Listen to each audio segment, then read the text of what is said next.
Pay attention. The ferry leaves at 10 a.m. Roads are busy. Great. Dad, pack the boot. Yeah. Rosie, got your teddy? Uh-huh. Honey, how's the car? Windows clean, car wax I meant the tyres. Oh, sorted them at Quick Fit last week. Brilliant. Planning the perfect getaway this summer? Make sure your tyres are up for the job. Book today at quickfit.com or your local centre. Quick Fit. Drive away happy every time. Are you a lifelong fan of General Hospital? Are you a new fan who wants to know more about the history of the show? Do you enjoy talking about the show with others? Do you find yourself yelling at the TV? Is your self-care an hour a day in Port Charles? If so, we invite you to join hosts Amanda Kimmel and Shannon Coach at the place where all the hidden conversations take place and secrets are revealed. Meet us at Pier 54, a General Hospital fan podcast. Hello. Hi. Welcome to the General Hospital recap for December 2nd through 5th, 2024. Coming up on the end of the year. I know. So we have two Port Charles pipelines. The first is, if you have submitted comments on one of the episodes on Spotify, I don't know, let's say ever, I just discovered them. So I am so sincerely I apologize to everybody that submitted comments like months and months and months ago. Yeah, I didn't know that was an option. I didn't either, and I'll pull it up real quick just so I can see, because I just downloaded the app for creators. So we had somebody ask, where's part 6 of Lucky and Liz? But I let them know when it was released.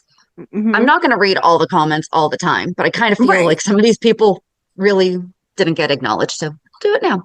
Love your podcast. Please do a Dr. Tony Jones 411. Aw.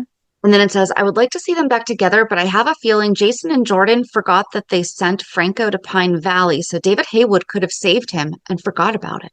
Ooh, yeah. And then there was just a question about, this was from July, why don't they just replace the character of Finn with another actor? Mm. I think it was just in general, they're just trimming the cast maybe. I don't know. Right, because it didn't seem like he wanted to go necessarily. He was very professional about his. Yes. Yep. Someone just commented, love it on an episode. Oh, our boys got a special shout out for the episode that you guys did last March. Love the episode with the guys. Thanks. I'm going to skip that one for a second. People loved the story of Annabelle and Foster. The Quartermaine Thanksgiving disaster, Quartermaine staff. I'm guessing we asked something about either train tracks or, because did I talk about how you honk going under train tracks? Did we talk about that at some point? We might have, because we talked about the whole holding your breath thing with the tunnels and all that. So we probably got there somehow. October 2023. I had to raise my feet at the train tracks when driving over them.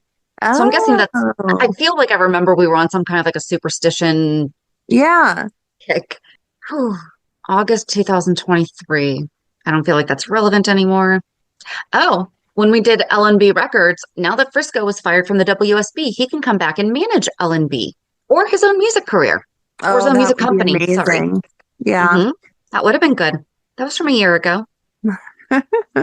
Our buddy James commented on he only commented 2 months ago on the crossover episode that we did years ago. But he commented 2 months ago, so I wasn't too far behind. Got it. And then somebody commented a year ago on an episode from January of 2020. Oh. That says, you've really grown into a fabulous show. Aw. Great. You have really grown into a fabulous show. I don't know if that means our podcast or if it was General Hospital at the time. But yay. Thank you. But so thank you, everybody, for commenting. We really do appreciate it, even if if we didn't know it was a thing. Yep. So then the one that I skipped was from 11 months ago and is still relevant. So, geez, it's a question. Have you seen the movie Private Lives? Mm-mm. Okay, I haven't either. No. It's a well-acted story of a couple going through fertility issues like Molly and TJ. There are some interesting parallels to the Port Charles storyline. Oh. Mm-hmm. So things like this, I would really, really, really, I appreciate the comments on it, but I feel like that would have been a great one to receive in our email. Emails definitely get read. Mm-hmm. What's the name of it again? Private Lives. Private Lives. Okay. Well, you know what? I'll just Private Lives movie. I don't think it's the night. I said Private Lives, right? Well, I thought that's what you said. Yeah. None of these quick breakdowns are. Oh, There's okay. one, a 1931 movie that says the movie is about two couples on their honeymoon. I don't feel like that's it. Oh, here, No. Private Life. Private Life. Oh, okay. It's a 2018 movie. A couple coping with infertility struggle to keep their marriage going as they navigate the world of adoption and assisted reproduction. Okay. Paul Giamatti and Catherine Hahn are in it, and Molly Shannon, John Carroll Lynch. Interesting. I'll have to check it out. Yep. So thank you for that recommendation. And then on the subject of TJ and Molly, which I thought was kind of interesting that I discovered that comment this week. And now here we are. Our girl Holly wrote in and with the subject just TJ/Molly. So Molly owned everything on the bookshelves? Apparently. Guess so. To be fair, if that were me, those bookshelves would be bare. Oh, absolutely. All of them. I'm trying to think. I'm like the one downstairs. And then we have the two. The two that are on either side of the fireplace in the living room. Some are his. But like decorations and everything, I would say mine. Yeah.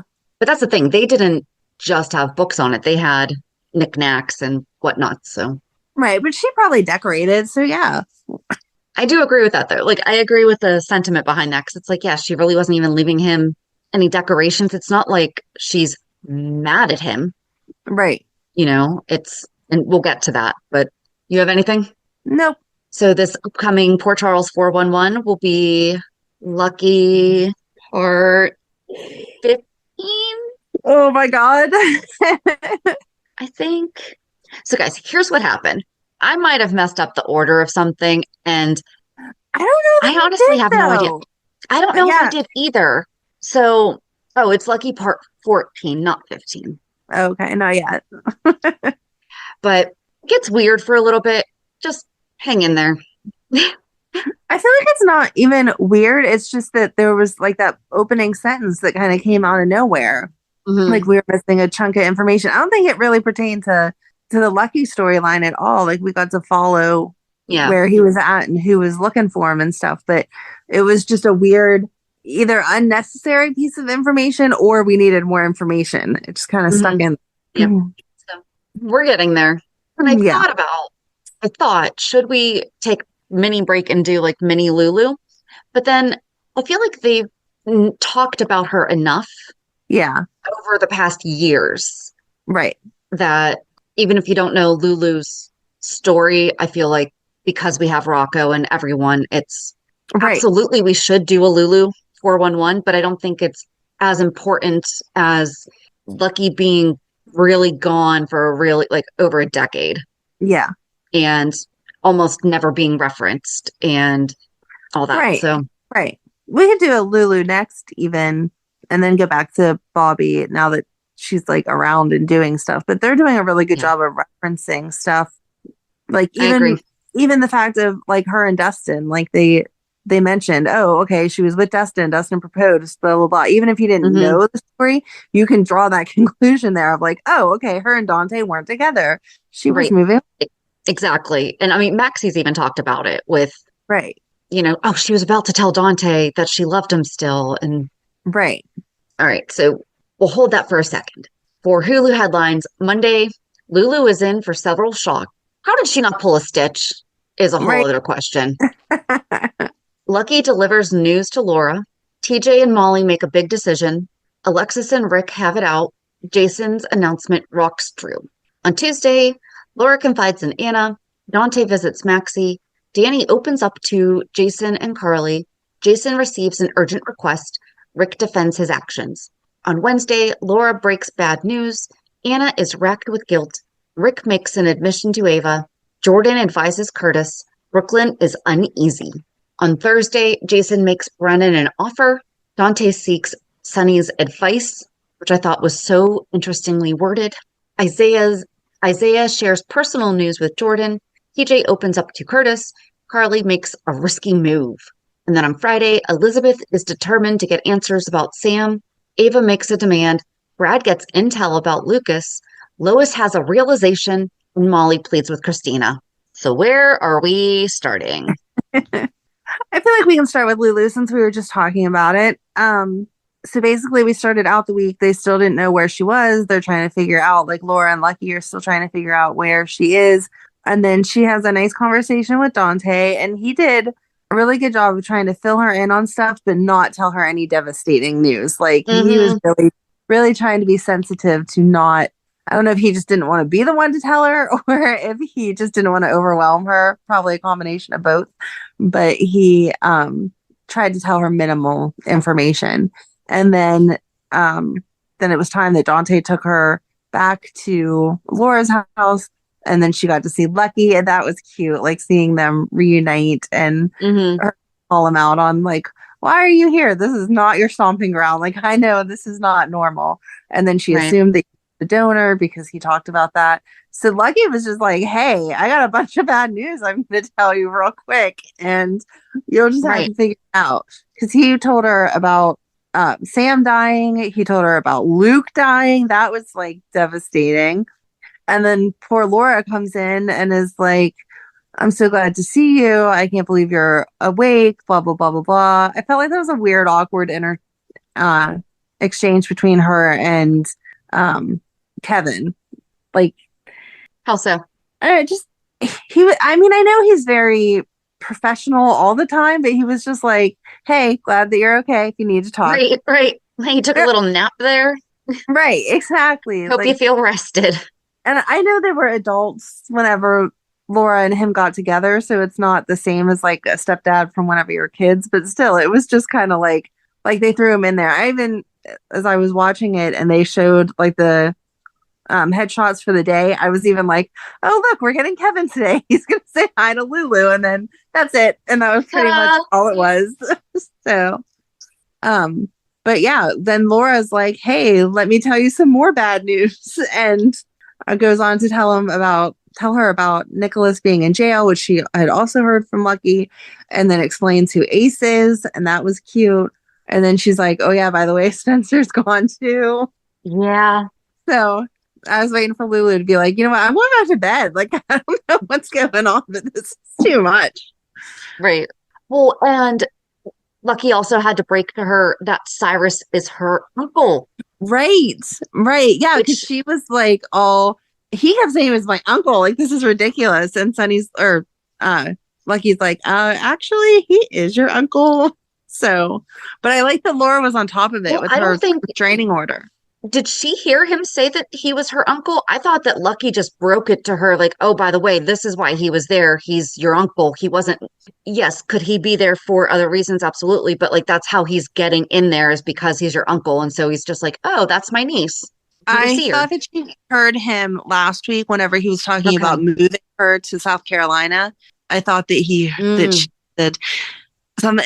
And Cyrus said to her, I'm pretty sure the one time Cyrus was like petting her and was like, your uncle's here, blah, blah, blah, in that weird, creepy way that he did.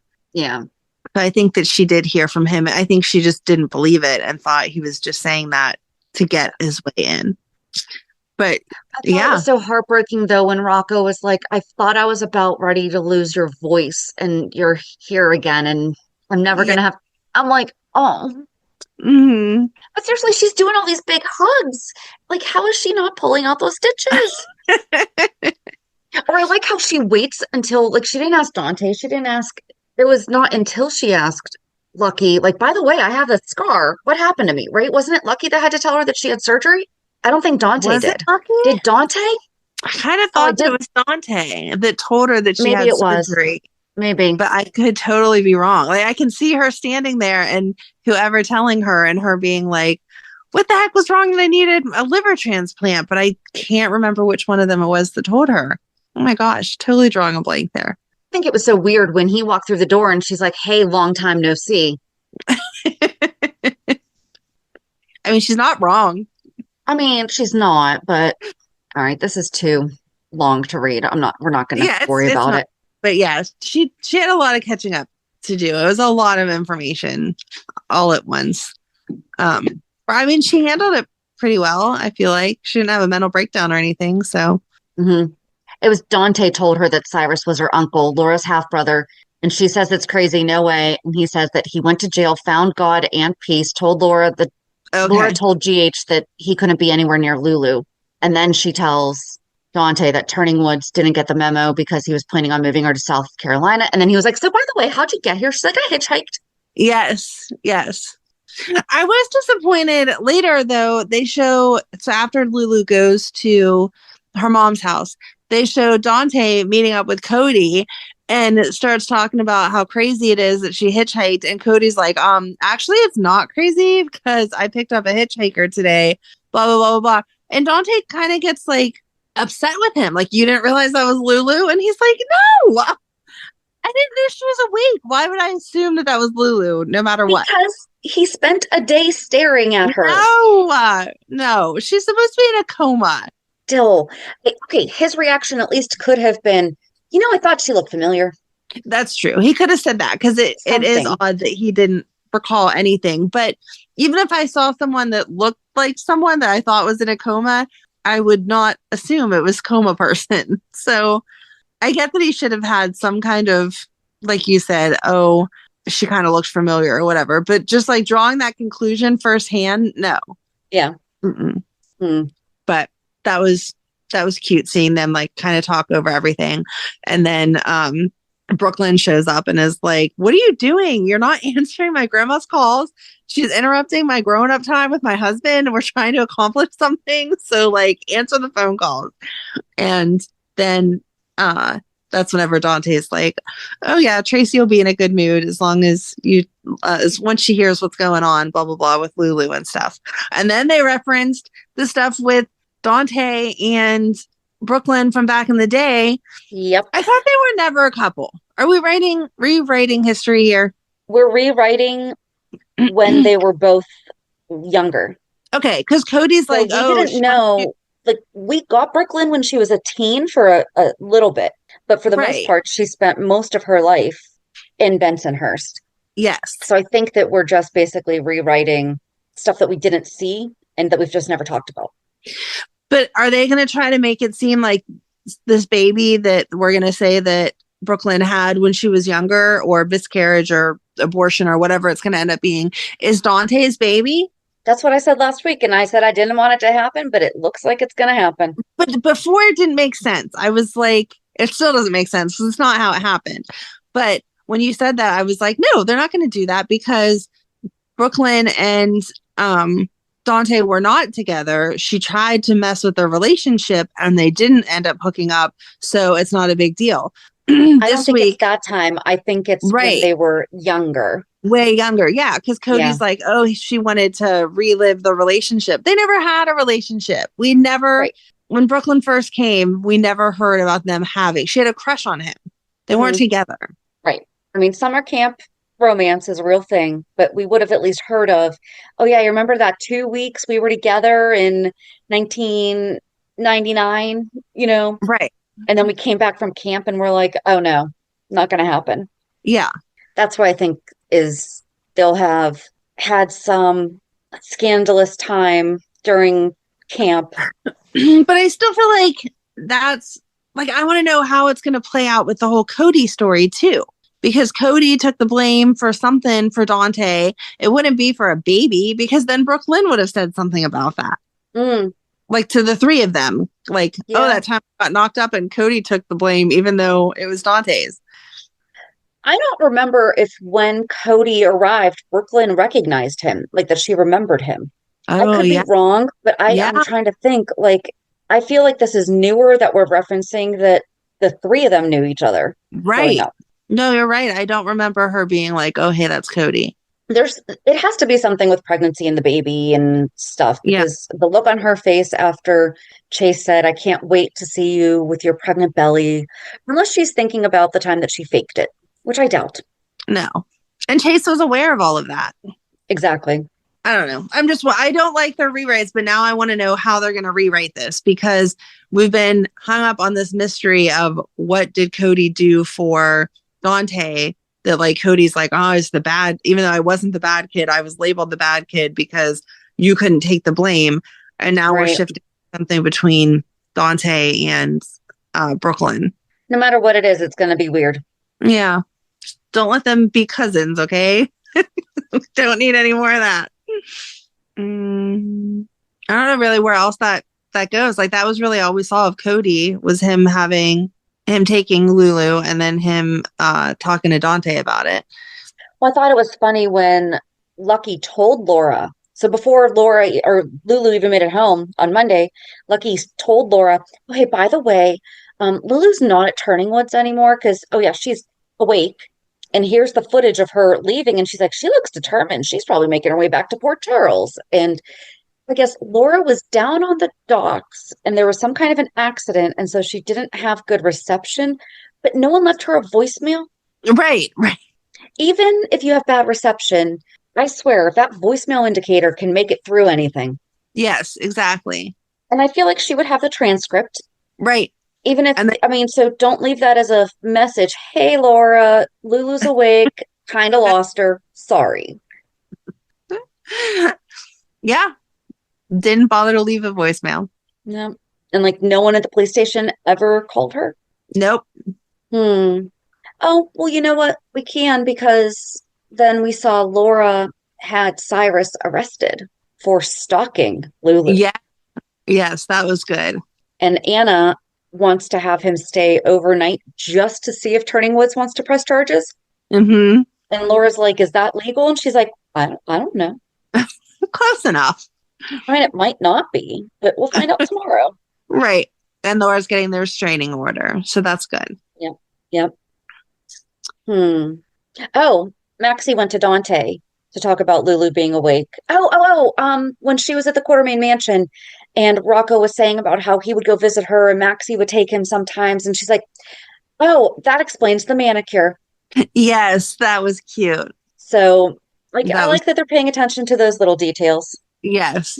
Oh, and it was cute whenever she was talking to Laura and she was like, I scared this little boy. And she was like, yeah, that's Lulu's house. And she instantly was like, that's baby James. Like, oh my God. So Maxie's house now. Maxie moved in.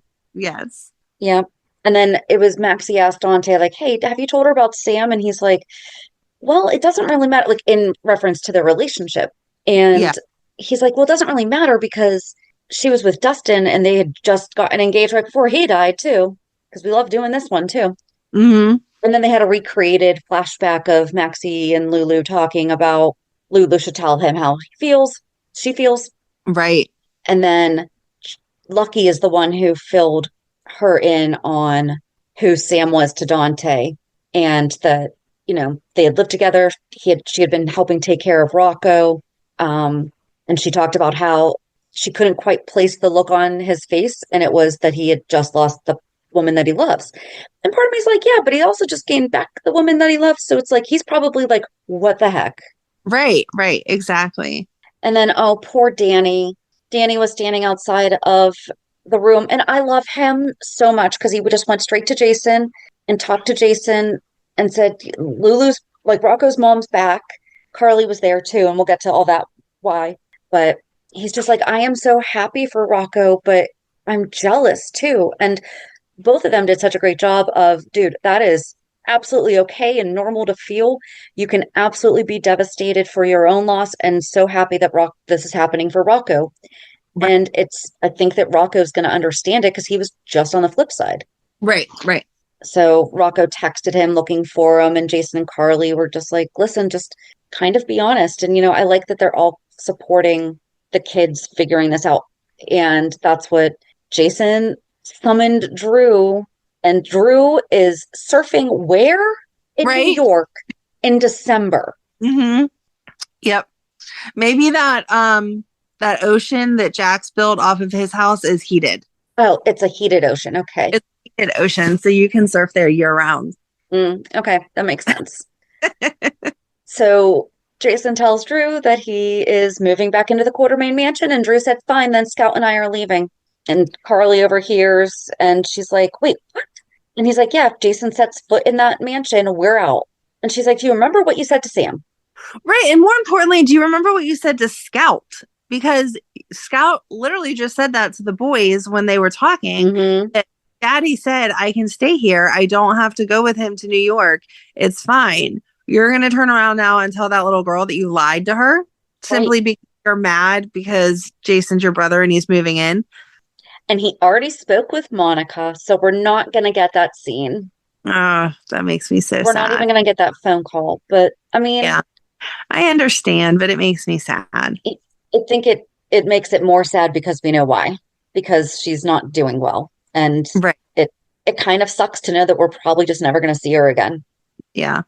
Sad. I'm like, that really sucks. That is really sad. Let's move forward because I don't like that.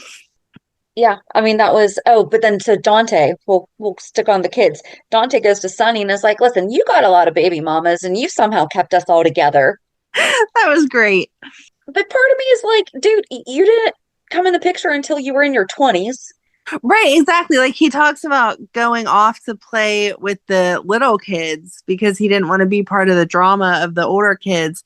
And I'm like, yeah, because you were the way older kid. Like you didn't fit in there at all. I'm glad that you tried and Sonny invited you and stuff. But yeah, you weren't blending families like, oh, who's going to share what room with who because it's dad's weekend for all of us and whatever.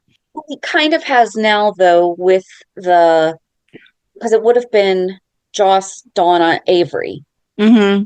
I mean, Joss is older now, but when they were younger, when it was that. But I wouldn't necessarily say Sonny is successful at no, especially because parenting with all the moms.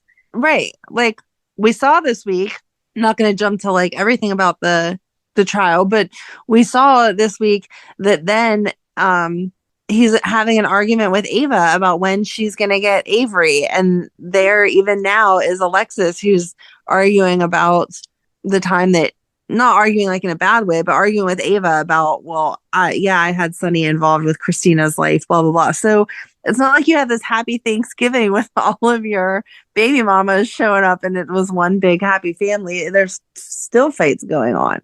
Well, and he rotates who he's getting along with at the time. Right. He can't just be getting along with all three of them at one time, or even two. No. I feel like right now he's kind of getting along with Alexis and Carly. Yeah. But he and Carly really aren't interacting. So therefore, they're not getting along. Right. But yeah, do we just want to go into that? Sure. So when we left off Friday, the verdict had come in. And so, well, the verdict hadn't come in yet Friday because she was talking to Natalia whenever she got the call. Wasn't that still this week? No, yeah. Was it? Or was that last week? I could be wrong. She was so talking. Sorry. Well, because the first thing that we saw was Rick and Alexis were in the room together, in the courtroom together, and they were arguing about him defending Ava. Oh, yeah. They were arguing about him defending Ava, but no, the ruling hadn't come down yet because remember Thursday, Rick was still whining at Ava about how he thought he had confidence, but he doesn't really have confidence, and he's not sure that it played out the way that he wanted to.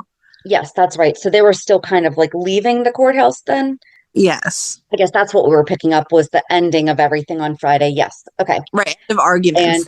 Yes. And because Rick said about how Alexis clearly favors Kristina and just ignores what a train wreck she is, and that she was going to help her get custody of the baby. And again, to your point, we're still not mentioning why she was going to do it. Pay attention. The ferry leaves at 10 a.m. Roads are busy. Great. Dad, pack the boot. Yeah. Rosie, got your teddy? Uh-huh. Honey, how's the car? Windows clean, car wax covered. I meant the tyres. Oh, sorted them at Quick Fit last week. Brilliant. Planning the perfect getaway this summer? Make sure your tyres are up for the job. Book today at quickfit.com or your local centre. Quick Fit. Drive away happy every time. Sonny had taken Kristina back to Alexis's house, and she was asking how she did on the stand and everything. And he's, basically, he's being a good dad. He's like, oh, honey, you were fine. That breakdown, fine. You're fine.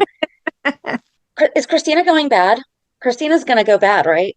She's going to, as Sonny put it, embrace that revenge and use it as motivation. Oh, see, I think that they're going to screw with her in a different way. I think that her and TJ are going to end up hooking up because they are sharing the energy of being angry at Ava. No. Okay. No. Okay. No. I'm not saying it should happen, but TJ is very upset about the baby and is holding a grudge that someone needs to be held responsible. But he blames Kristina. He does blame Kristina, but Molly is siding with Rick of it was just an accident, which it was. I'm not saying it wasn't, but it was just an accident. And moving on from it, TJ and Molly are angry at each other or can't work it out or whatever. Molly says this week that she doesn't want any more children. She's just like done with all of this, which is what leads to her moving out.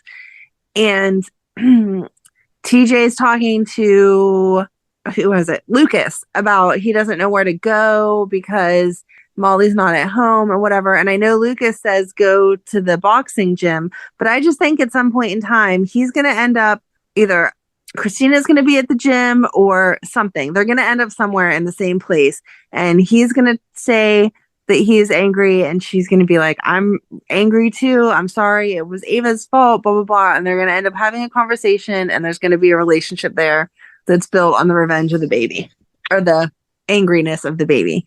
Ooh, and is she going to get pregnant then? Oh, God. See, I wasn't even going there, but maybe. I don't know. He wants a baby. She wants a baby.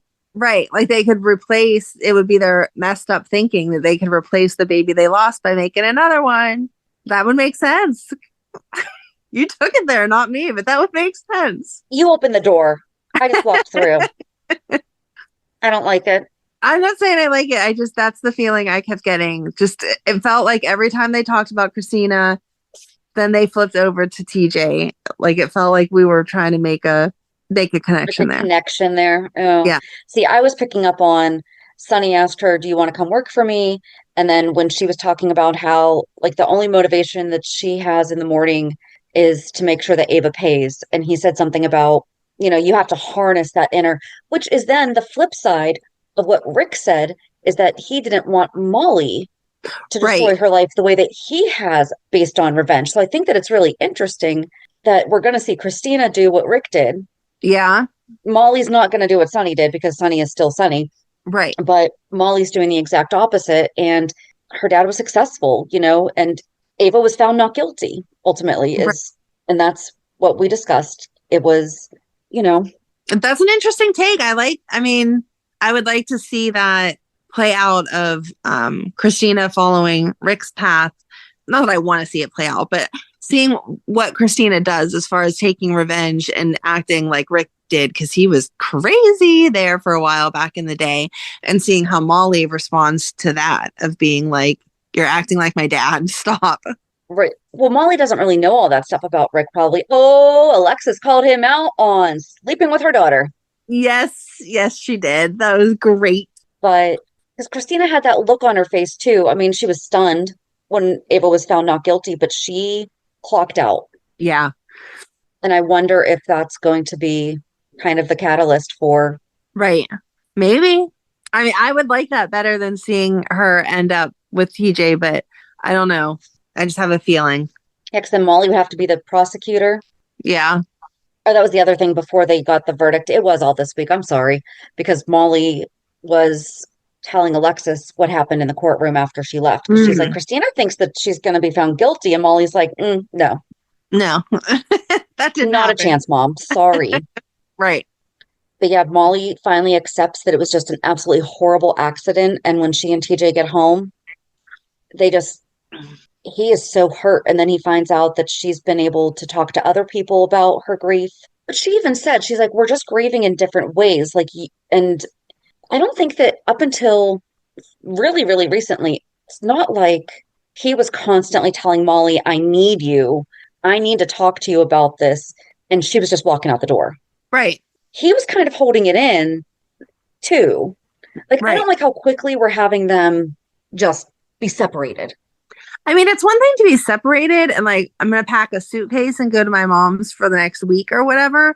But she took it to the next level. I mean, I guess Molly doesn't do anything halfway, but she was like, okay, we're separated, and cleared the entire house out, and then shows up at Alexis's and it's like, here I am with all my stuff because we're done. Right, exactly. And they both have places to go. It's right. Well, TJ went to stay with either Curtis or Jordan. He told both of them that we're separating. Right. Yeah, I don't get it. And then she started to read her old journal from when they first met and then started dating and all that. And she tells him in the courthouse, "Thank you so much for bringing over my journal." And how awkward was that exchange? Right. He was like, "Here, I thought you'd want your journal." Right. And I had to bring it over right now to your mom's. Mm-hmm. Like, I totally respect him for not reading it, but seriously, you couldn't have put it up on a shelf and been like, I'll get it to her another day. You had to drive over to Alexis's that same day and be like, here you go. Yeah. And of everything Molly forgot, it was her journal. Right. That she had just been sitting there reading and obviously keeps all of them. And it's obviously something important to her. So I find it hard to believe that she would leave it. And then she's saying, "Oh, yeah, I was reading my old ones and all the trips we were going to take." And he's like, "Oh, I wish we had taken those trips." Me too. Right. It's like they've been divorced for 10 years and they're amicable now. Right. Nope. So I don't know.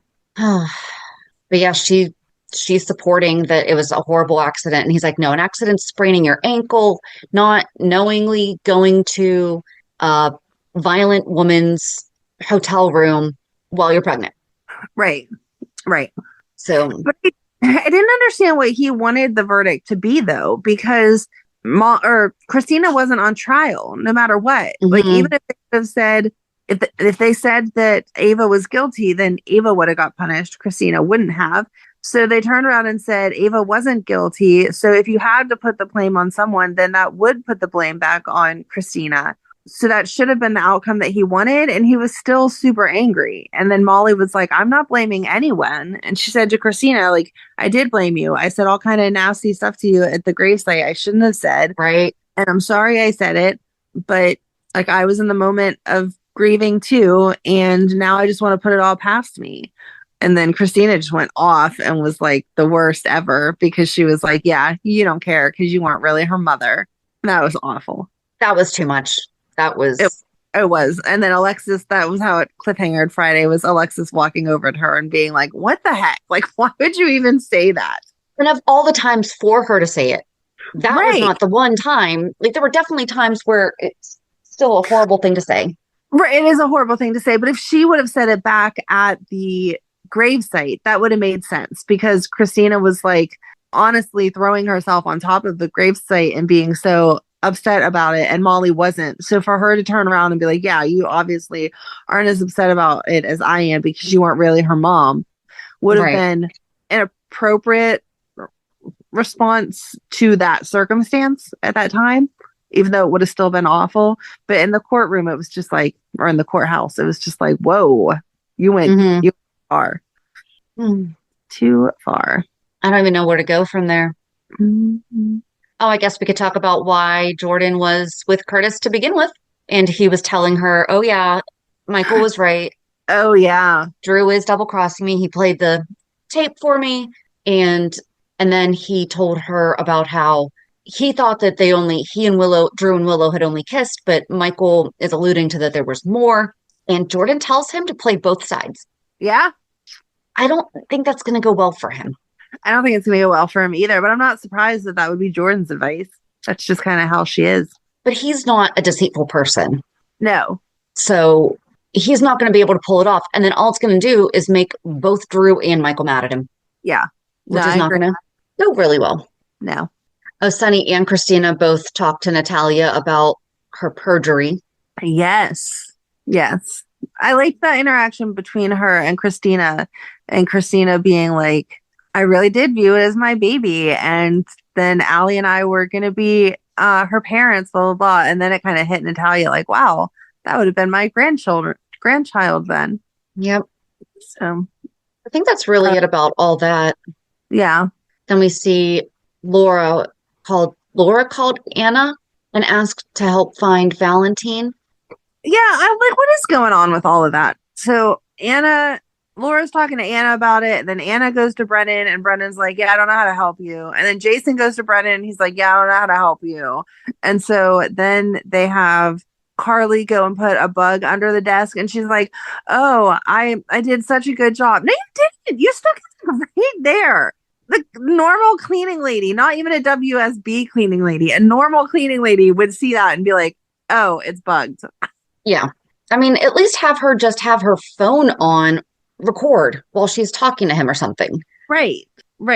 I don't know. But we heard him Anything. obviously Pick up a call book? Valentin. Right.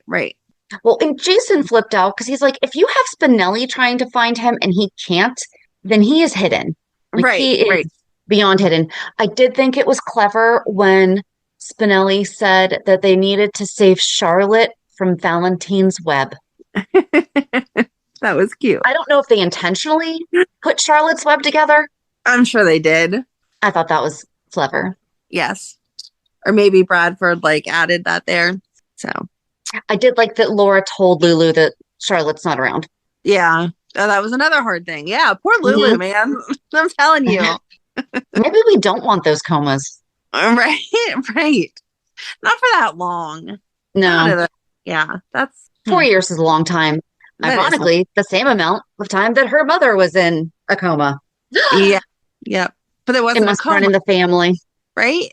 That wasn't a coma. It was a catatonic state. So somehow it was different. That's right. Yeah. Why I remember that, I don't know. But I do. Probably because we learned a lot about it through. Yeah. What else? Yeah, it was kind of it was very focused on the case. Yeah. Mm-hmm. And so there wasn't much else. A little bit. It was the case in Lulu. Yeah. Oh, we saw Trina with Kai. Oh, I felt so bad for her. She was seriously heartbroken. Mm-hmm. And he's like, I'm sorry that you're mad. And she made it worse and was like, I'm not mad. I'm disappointed because I thought we were doing this together, blah, blah, blah, blah, blah. Right. And he's like, if all these people like football, they can't be wrong. And she's like, I'm not saying they're wrong. I'm just saying football is your passion the way that art is mine. And you're not really respecting it. So. Right. And she even said, by the time the game happens, we're not even going to be in class anymore. So, why can't you just do this assignment? Right. Which, okay, I don't know much. I am not a superior athlete, but I know that rest days are a thing. Right. You are not supposed to be working out 24/7. You have to, and that's with anything. When I was getting my real estate license, they told us, stop, do not open the book the morning of. Don't do it. Oh, wow. Yep. Okay. And I passed both on the first time. Because if you don't know it by then, you're not going to know it. Right. So it was, Oh, Brad. Who's Brad? Brad wanted to go. I don't know if I was probably looking at something on my phone or something, but I missed how or when Brad found out that Lucas was going to whatever this convention is. He overheard Lucas telling Liz that he was going to this thing. Okay. That would make sense because I heard them talking about Lulu and it kind of didn't hold my attention. So I didn't pay much attention to that segment. So that would make sense. But then he looked at the paper and decided that he should go. And he asked Portia about it. And she was like, no, there's no reason for you to go. And I can't even believe that you still have this job. And she was just such a jerk to him. And Stella, I loved Stella said what we've all been thinking for months now. And is like, look, I don't know what's wrong with you, but why don't you act professional towards him? It is not a good idea to let the whole world know how much you don't like him. So you should just, because Portia got snarky and was like, oh, do you want me to yell cheers in the hallway and do cartwheels? And Stella was like, no, I'd like you to act like an adult. Right. And before that, though, we saw Stella and Brad talking, and Brad was opening up to her about his feelings for Lucas. Right. So I guess that they've kind of formed a little bit of a relationship. And he's like, I made mistakes. And she's like, well, some people would call them crimes. Yes. I need a Stella in my life. She does not hold back. And then we saw Brad almost considering shredding the document showing that the cobalt level was elevated. I wouldn't have shredded it if I was him. I can understand telling yourself, no, you're not going to use it. I was proud of him for not immediately to her and being like, remember, I have this, blah, blah, blah. Mm-hmm. He was talking himself through it. But yeah, I wouldn't delete. Now that you've already put it out there that you have it, I would not get rid of it. Right. But magically, because of the conversation with Stella, Portia decides to let him go. Yes. Did you see Stella's Walmart? Did you see her Walmart commercial? It was on during the No. Thanksgiving parade. Yeah. Oh, no, I missed it. She has a holiday Walmart commercial. Somebody either emailed us or commented or something about it too. I'll have to look for it. Yep. Fernie Watson, not Stella, but, Yes. I do think that that's it. Oh, deception with Lois. Yes. Yes, that was great. They had to do $75,000 on that half hour of Home and Heart, maybe an hour, or they were going to lose their spot on Home and Heart. So it was an hour because they specified that they did more in that last 20 minutes than they did in the 40 minutes before that. Gotcha. But before she even went on stage, the makeup artist told Lois what an amazing job she was doing after she became professional and dropped the accent. So then we all knew. Yep. You could have just had the makeup artist not say anything because somebody from Bensonhurst called in. Apparently, everyone in Bensonhurst is so proud of Lois that they all ate some horrible macaroni salad. and they're just disappointed in the fact that she's changed her accent. Yeah. Or got rid of her accent, rather. And then magically, it hits her that she doesn't have to do that. Yep. So she got her accent back. Well, she gave an inspirational speech of... Oh, that's right. I'm sorry. Always be true to yourself, and the only deception that should be going on is with your makeup products. So buy deception makeup. But the Deceptor's on sale. Yep. Oh, I didn't think to look. Is it actually on sale? Oh, I don't know. You never told me if it's working miracles. Are you using it all? I'm not using it all the time, so it's definitely not. I just definitely am not using it daily how I should be. Oh, guess what they have now for the holidays? Deception color, eyes, cheek, and lips. Ah, beautiful. No, it does not look like the Deceptor is on sale. Okay. The Deception makeup line and the new product, Deception color, eyes, cheek, and lips. See how it works. So I get cheeks and lips because those are supposed to complement each other anyway, but I'm definitely a pinky girl for my cheeks and lips, and I'm not putting pink on my eyes. So are they just color complement? I thought it was all one product. Is it just colors that complement each other? It is one product. I'm watching the video right now. See, I don't do any of it. So I do chapstick. Oh, yeah, they're putting it right on the eye. How are you using the same color on your eye, lip, and cheek? I don't know. Okay. I'll have to look at it. It still looked like a little bit pink. Okay. But I mean, I know some people use a pink color. There are pink eyeshadows out there. Each girl has a different color. There's Brook Lynn, Jordan, Maxie, Sasha, and Tracy. Okay. Sasha is sold out. Aw, man. And hers is a light pink. Okay. Brook Lynn is a gorgeous, vibrant coral hue that radiates positivity and energy, just like the deception mogul and music maven Brook Lynn Quartermaine. This color is an ideal choice for those who embrace bold colors. Its unique adjustable formula allows for customized application, enabling you to achieve everything from a soft, subtle flush to a strikingly intense pop of color, depending on your mood or occasion. All right. Jordan is a lush intensity of this color, provides the ideal balance, enhancing your makeup without overwhelming it. It's the perfect color for the busy but always stylish Port Charles Police Chief turned Deputy Mayor Jordan Ashford. Jordan is an exquisite and richly pigmented shade of deep dark rose that beautifully complements medium to dark skin tones. Even those with fair color can embrace this captive hue, as it adds a subtle yet profound touch of color, creating a delicate veil that refreshes and enriches their overall look. Wow. Maxie is a bright, cheerful shade of pink and is inspired by the deception of executive extraordinaire, devoted mom, daughter, and friend, and is perfect for enhancing fair skin tones. It's a lively splash of color. It will instantly elevate your overall appearance. Maxie adds a refreshing dimension to your makeup look, making an ideal choice for your everyday wear or special occasions. Sasha, even though she's no longer the face of deception, why don't they have Lois? Right? Well, I guess probably because she and Brook Lynn would be the same. Yeah. Sasha's skin is always looks flawless. Just a subtle touch of illumination leaves her complexion looking fresh and radiant. This versatile cream highlighter will provide that same glow and beautifully complements all skin tones.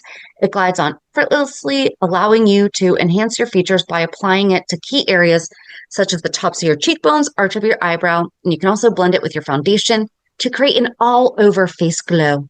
Oh, okay. So hers is just a highlighter. And then Tracy is the enchanting peach rose shade, gives a refined and polished look, which is exactly why it's named after the one and only Tracy Quartermaine.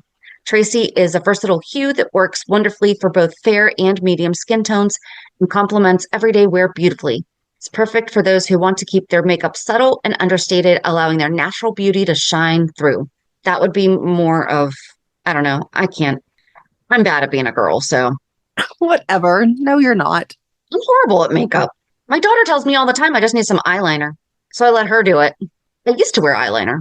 Oh, see, I can't do eyeliner. Anytime, like when I was younger and I would try to do it, I just look like a raccoon. Not helpful. But yeah, so that's it. I guess they're going to be able to keep their spot now. Yes.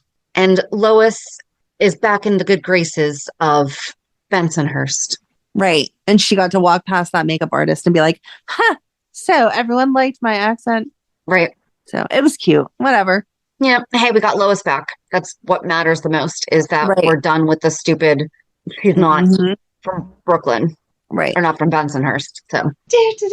Reality check. So how was your week? It's been a long week. I feel like. I was just thinking that. It's been a really long week. It was good. So last weekend we had recorded early because Sunday was Madeline's birthday. And so I spent all day spoiling her. I had said we were going to do the envelope choices, but then she had some very definite ideas on some things. So we started with the envelope choices for breakfast, and it was Denny's or Bob Evans, and we ended up at Bob Evans. And the waitress was like super cute, wished her happy birthday, gave her an order of biscuits and gravy, which I think is disgusting, but whatever. Madeline loves it, for free as her birthday treat or whatever. And yeah, it was very nice. And then I was going to give her another choice, and she was just very adamant that she needed to go to Target. Like, Target is her best friend. She could not go to Target on her birthday. And so I was like, well, I'm not going to give you a choice if you're going to be unhappy with one of the choices. Like, if you know you want to go to Target, we just need to go to Target. Right. So we went to Target for a little bit, and the other choice that I gave her was, I did it with envelopes, but I said to her, like, if you're not interested, please tell me, because I don't want to waste the money or the time if you're not interested. And so I wrote on one the zoo lights, and on the other one the Kennywood lights, and she picked the zoo lights, which was very nice. And I know you've raved about the Lantern Festival at the zoo a million times, but we had never gone to that either. And so it's kind of based on that, the way that they do it. So yeah, they didn't do it in the fall this year. They did the Lantern Festival this year is the winter. Oh, okay. So yeah, it was really nice. And we had never, like, even whenever she goes with her dad tends to do more fun things than I do, but he's a crybaby in the cold. So any lights that they go see are the drive-through ones. And so she was very excited that this was different, that we were getting out and walking around, and we did the little train ride, and she saw Santa Claus. Santa Claus sang her happy birthday. So that was really cute. And yeah, it was just like, it was a good all about Madeline day. And that was, what she really wanted. So that was fun. And then nothing else. I worked pretty much the rest of the week, and trying to get ready for Christmas. I still have no ideas what to buy anybody else. So that's that. That's kind of where I am. But you already have ideas for Christmas. Like, you're doing bigger things, so you have more fun stuff, like, in the end. I'm kind of lost. Yeah. So. Well, yeah, hopefully. Hopefully it all works out. So, yeah. How about you? What'd you do? Something very exhausting. You're very sleepy. Yeah. Erica came home, picked her up from the airport on Monday, had a closing on Wednesday. My closing on Thursday got pushed back to next Friday. And I am working on, I'm going to do freezer cooking all day tomorrow because we're not cooking. So we'll see how that goes. I have 16 recipes. Oh, I'm so jealous. I can't wait to hear how it goes. I need to start doing that. I hope it goes well. So I miss 16 recipes, but like some of them are double. Like, we'll do double recipes, or double pans or whatever. So we'll see how it goes. Yeah, I'm going to be asking for your recipes because that sounds awesome. That works. We'll see how it goes. But yeah, I feel like it was kind of boring. It's cold now, so I start hibernating. Yeah. Yeah, we're making our plans for all the different lights and everything because my daughter's been asking, but it's like, girl, we only have so many nights. Like, we go to pick up my son next Friday, and that kind of like starts. But I'm like, we don't really only have 2 weeks then after that. Yeah. So we're 10 days really. So I mean, barely over a week. Oh my gosh. Stop. Oh, yeah. Just stop. Yeah, so I guess I got to get on that Christmas shopping thing, huh? Yeah. But yeah, I mean, I guess it was all in all like a good week, but just very. Oh, we had a holiday party last night for our friends. Oh, nice. Yeah, that was pretty boring. It was great. Good. So yeah, so I guess join us on Thursday as we talk more about Lucky. Oh, that's what we did this week. We got to sit and talk about Lucky for hours on end to I was stack going up. to say, we got ahead on Lucky. So yay. So have a good week. And we'll meet you at the pier. Bye. Bye. If you enjoyed today's show, we invite you to go to pier54podcast.com to subscribe on your favorite platform. Don't forget to leave us a review. And you can also follow us on many social media channels. Just search for Pier 54 Podcast. Also, we are not perfect, so if there is something that we missed or messed up, just let us know by emailing us at pier54podcast@gmail.com.